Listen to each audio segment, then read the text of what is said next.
Shkrimtari Zia Qela është fituesi i çmimit mbar kombëtar Adzef Pllumi për vitin 2026, një konkurs letrar i përvitshëm që organizohet në Lezhë. Ai u vlerësua për veprën Koka mbi katror, nga juria përbërë nga Ardian Drecaj, Evalda Paçi dhe Agron Gashi.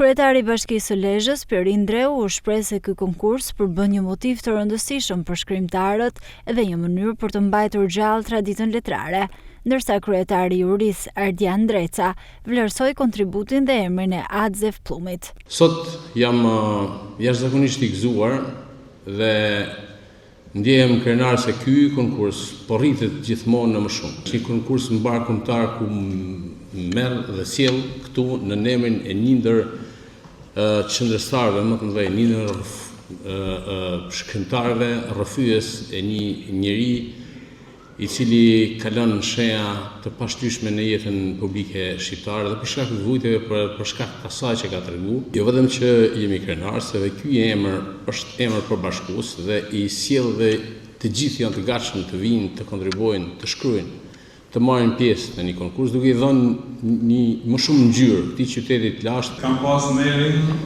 për shumë vite e bashkëpunuar me Adzef Pllumi, kam drejtuar i ftuar për 9 vjet mbylljen e drejtës dhe kam pas, mund të them, fatin me gjenë deri në momentet e fundit kur ka vdekur në Rom, në spitalin Gjemeli. Sa herë që vinte në Rom, kishte një provokim. Du me shku në këtë arkiv, du me shku të ajnë muze, du me shku të kjo bibliotekë, për me ka një dërshkrim,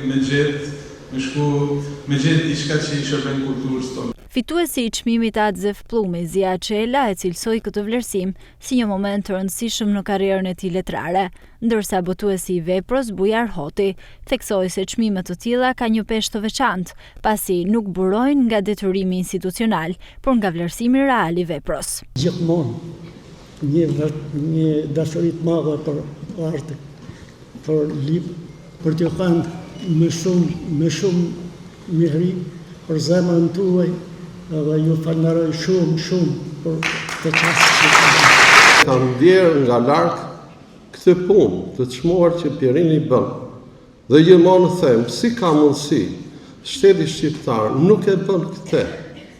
Do thotë sepse nuk e bën njerëzit që janë caktuar për këtë punë. Dhe ai që e do këtë punë e bën. Dhe edhe keni rastin e Pirinit.